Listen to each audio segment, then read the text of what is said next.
Assalamualaikum warahmatullahi wabarakatuh. Perkenalkan, nama saya Anissa Nurul Hidayah dengan NIM B1B1220668 dari Prodi Ilmu Pemerintahan Fakultas Hukum Universitas Jambi.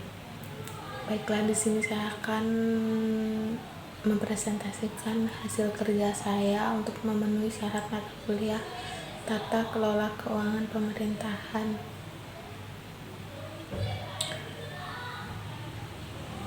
Baiklah, di sini saya akan membahas mengenai 4 materi, yaitu redistribusi pendapatan pro dan kontra.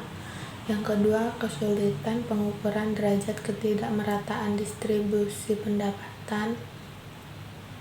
Yang ketiga, beberapa teknik redistribusi pendapatan. Dan yang terakhir, pengaruh redistribusi pendapatan terhadap keinginan untuk bekerja.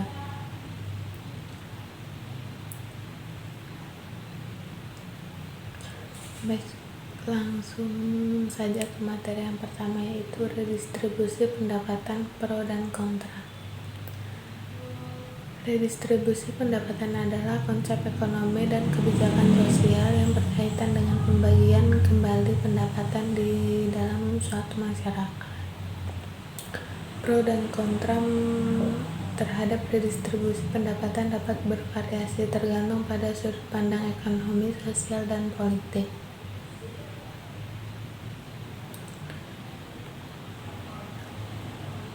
Berikut beberapa argumen yang mendukung dan menentang redistribusi pendapatan. Pro redistribusi pendapatan. Yang pertama, pengurangan ketidaksetaraan sosial,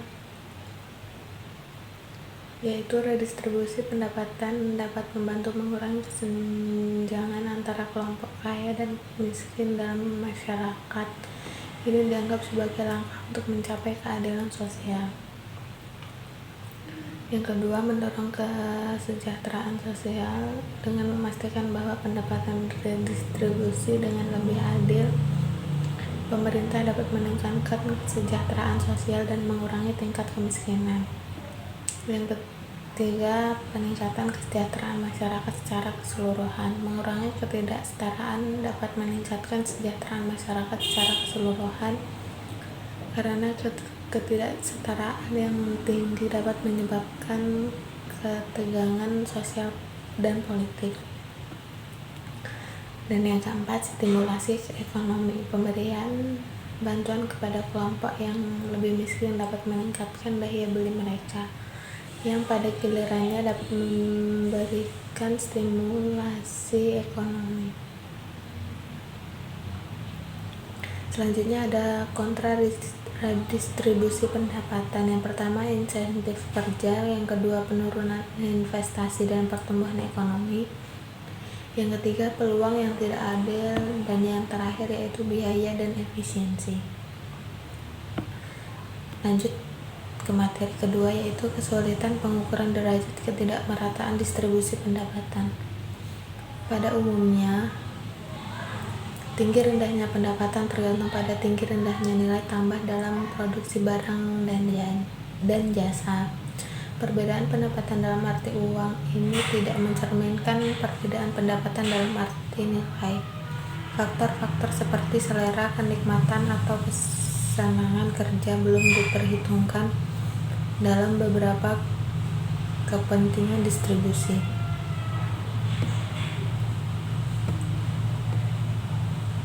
Orang dengan tingkat pendidikan yang sama yang bekerja dalam bidang pendidikan biasanya penghasilannya lebih rendah dibandingkan dengan mereka yang bekerja di perusahaan asing. Tetapi mereka yang bekerja di bidang pendidikan lebih memiliki kebebasan dalam memilih mata pelajaran yang disukainya, dalam menentukan waktu atau jam mengajarnya. Hal-hal seperti ini yang dapat membuat sama tingginya pendapatan mereka.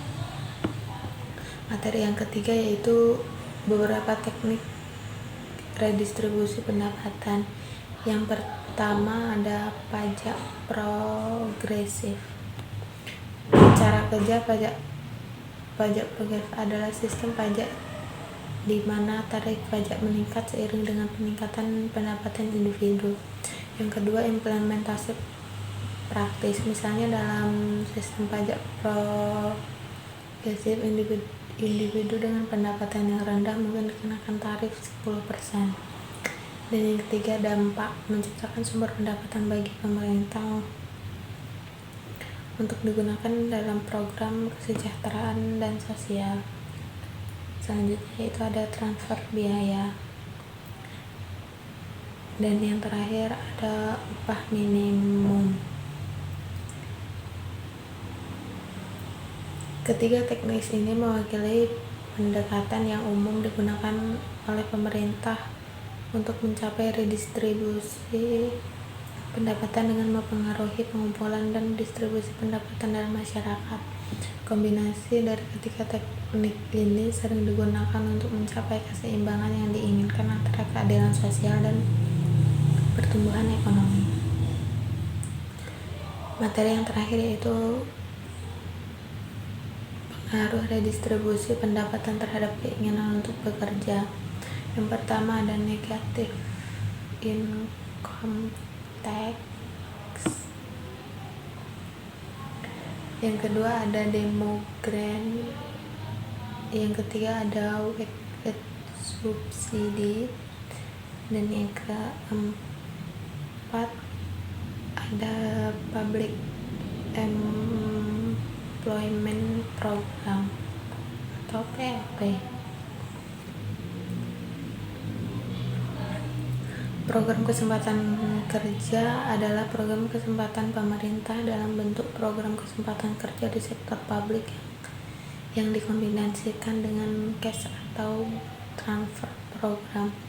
Dengan program ini diasumsikan bahwa keluarga miskin dapat dikelompokkan menjadi dua golongan, yaitu mereka yang tidak dapat bekerja atau mereka yang diharapkan tidak bekerja, dan mereka yang dapat bekerja tetapi tidak dapat memperoleh pendapatan yang memadai.